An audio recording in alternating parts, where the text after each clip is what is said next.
ಪ್ರಿಯ ಸ್ನೇಹಿತರೆ, ನಿಮ್ಮೆಲ್ಲರಿಗೂ ನಮಸ್ಕಾರ. ಗೆಳೆಯರೇ, ನಮ್ಮ ಮನಸ್ಸಿನಲ್ಲಿ ಒಮ್ಮೊಮ್ಮೆ ಮಿಂಚಿನಂತೆ ಹೊಸ ಯೋಚನೆಯೊಂದು ಹಾದು ಹೋದಂತಾಗುತ್ತದೆ. ಅದು ನಮ್ಮ ಸಮಸ್ಯೆಗೆ ಸಂಬಂಧಿಸೋದಾಗಿರಬಹುದು, ವ್ಯಾಪಾರಕ್ಕೆ ಸಂಬಂಧಿಸೋದಾಗಿರ್ಬೋದು, ದಾಂಪತ್ಯಕ್ಕೆ ಸಂಬಂಧಿಸೋದಾಗಿರ್ಬೋದು.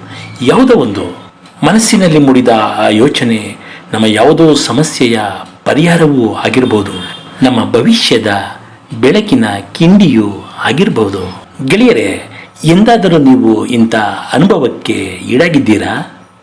ಅನುಮಾನವೇ ಬೇಡ, ಪ್ರತಿಯೊಬ್ಬರಿಗೂ ಇಂಥ ಅನುಭವ ಆಗಿಯೇ ಇರುತ್ತದೆ. ಇದಕ್ಕೆ ಯಾರೊಬ್ಬರೂ ಹೊರತಲ್ಲ. ಆದರೆ ಹೀಗೆ ಬಂದ ಅಪರೂಪದ ಐಡಿಯಾಗಳಿಗೆ ಯಾರು ಹೆಚ್ಚು ಪಾಸಿಟಿವ್ ಆಗಿ ಉತ್ಸಾಹದಿಂದ ಸ್ಪಂದಿಸಿದ್ದಾರೋ, ಯಾರು ಅದಕ್ಕೆ ಬಣ್ಣ ಹಚ್ಚಿ ಕಾರ್ಯರೂಪಕ್ಕೆ ತಂದಿದ್ದಾರೋ ಅವರು ಮಾತ್ರ ಯಶಸ್ವಿಯಾಗಿದ್ದಾರೆ. ನಮ್ಮಲ್ಲಿ ಹೆಚ್ಚಿನವರು ಹೀಗೆ ಬರುವ ಯೋಚನೆಗಳನ್ನು ನಿರ್ಲಕ್ಷಿಸಿಬಿಡ್ತೇವೆ, ಕಡೆಗಣಿಸಿಬಿಡ್ತೇವೆ ಕಣ್ರಿ.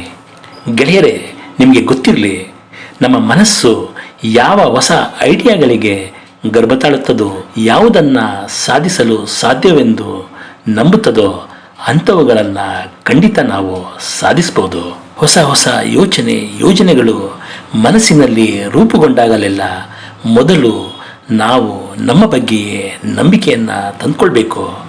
ಯಾವುದೇ ಸಾಹಸ ಗೆಲುವುಗಳು ನಂಬಿಕೆಯ ಭದ್ರ ಬುನಾದಿಯಲ್ಲೇ ಎದ್ದು ನಿಲ್ಲುತ್ತವೆಂಬುದು ತಿಳಿದಿರಲಿ. ಅದನ್ನು ಮೊದಲೇ ಯಾರೋ ಮಾಡ್ತಿದ್ದಾರೆ, ಅದಕ್ಕೆ ನಾವು ಯೋಗ್ಯರಲ್ಲ ಮುಂತಾಗಿ ಯೋಚಿಸಲೇಬೇಡಿ. ನಿಮ್ಮ ಬಗ್ಗೆ ನಿಮಗೆ ನಂಬಿಕೆ ಇರಬೇಕಾದದ್ದು ತುಂಬ ಮುಖ್ಯ. ನಾನಿದನ್ನು ಸಾಧಿಸಬಲ್ಲೆ ಅಂತ ನಂಬಿಕೆ ಇದ್ರಷ್ಟೇ ಸಾಲದು. ದಿನಕ್ಕೊಂದು ಗಂಟೆ ಆದರೂ ನಾವು ನಮ್ಮ ಕನಸಿನ ಬಗ್ಗೆ ಧ್ಯಾನಿಸಬೇಕು. ನಮ್ಮ ಗುರಿ ತಲುಪಲು ಯಾವ ಯಾವ ದಾರಿಗಳಿವೆ ಅನ್ನೋದನ್ನು ತಿಳಿದುಕೊಳ್ಳಲು ಪ್ರಯತ್ನಿಸಬೇಕು. ನಮ್ಮ ಪೀಕ್ ಪರ್ಫಾರ್ಮೆನ್ಸ್ ಎಲ್ಲಿ ಯಾವಾಗ ಹೊರಹೊಮ್ಮಬಹುದೆಂಬ ಅಂದಾಜನ್ನು ಮೊದಲೇ ಮಾಡಿಕೊಳ್ಬೇಕು. ಇದಕ್ಕೆ ಬಡತನ, ಭಯ, ಅನಾರೋಗ್ಯದಂಥ ಸುಳ್ಳೆ ನೆಪ ಹೇಳಿ ಹಿಂದೇಟು ಹಾಕಕೂಡದು. ನಿಮಗೆ ಗೊತ್ತಿರಲಿ, ಒಂದು ಕಡೆಯಿಂದ ಗೆಲುವನ್ನು ಮೊದಲೇ ಮೂಸಿ ಗ್ರಹಿಸುವ ಮನಸ್ಸೇ ಇನ್ನೊಂದು ಕಡೆ ಇಂಥ ನೆಪಗಳನ್ನೊಡ್ಡಿ ನಮ್ಮನ್ನು ಹೊಸ ಗುರಿಯಿಂದ ವಿಮುಖರಾಗುವಂತೆ ಮಾಡಿಬಿಡ್ತದೆ. ಅದಕ್ಕೆ ಅವಕಾಶ ಕೊಡಬೇಡಿ. ಮೊದಲು ದೃಢ ನಿರ್ಧಾರವೊಂದಕ್ಕೆ ಬನ್ನಿ. ನಿಮ್ಮ ಮೇಲೆ ನಂಬಿಕೆ ತಂದುಕೊಳ್ಳಿ. ನಾವು ಸ್ಟಾರ್ಟ್ ಆ್ಯಕ್ಟಿಂಗ್. ನಿಮ್ಮ ಹೊಸ ಪ್ರಾಜೆಕ್ಟನ್ನು ಮಾತ್ರಕ್ಕೆ ದೊಡ್ಡ ದೊಡ್ಡ ಫ್ಯಾಕ್ಟ್ರಿಯನ್ನೇ ತೆರೆಯಬೇಕೆಂದಿಲ್ಲ. ಹೊಸ ನೌಕರಿ, ಹೊಸ ಕಲಿಕೆಗೂ ಇದು ಅನ್ವಯಿಸುತ್ತದೆ. ನೋಡಿ, ನಿಮ್ಮ ಹೊಸ ಯೋಚನೆಗೆ ಏನೇನೆಲ್ಲ ಬೇಕೋ ಅದನ್ನು ಒಂದೊಂದಾಗಿ ಸಿದ್ಧಪಡಿಸತೊಡಗಿ. ಆದರೆ ಎಲ್ಲವನ್ನ ಒಬ್ಬರೇ ಮಾಡ್ತೇವೆ ಅಂತ ಹೊರಡಬೇಡಿ. ಗೆಳೆಯರ, ಪರಿಚಿತರ ಸಹಾಯವನ್ನು ಪಡೆಯಿರಿ. ಅಗತ್ಯ ಬಿದ್ದರೆ ಅದೇ ಫೀಲ್ಡಿನಲ್ಲಿರುವವರ ಸಲಹೆ ಪಡೆದುಕೊಳ್ಳಿ.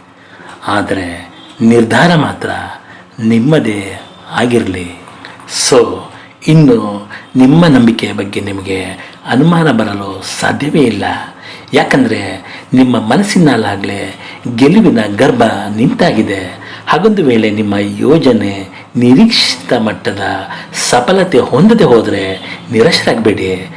Repeat the procedure. ಮರಳಿ ಯತ್ನ ಮಾಡಿ.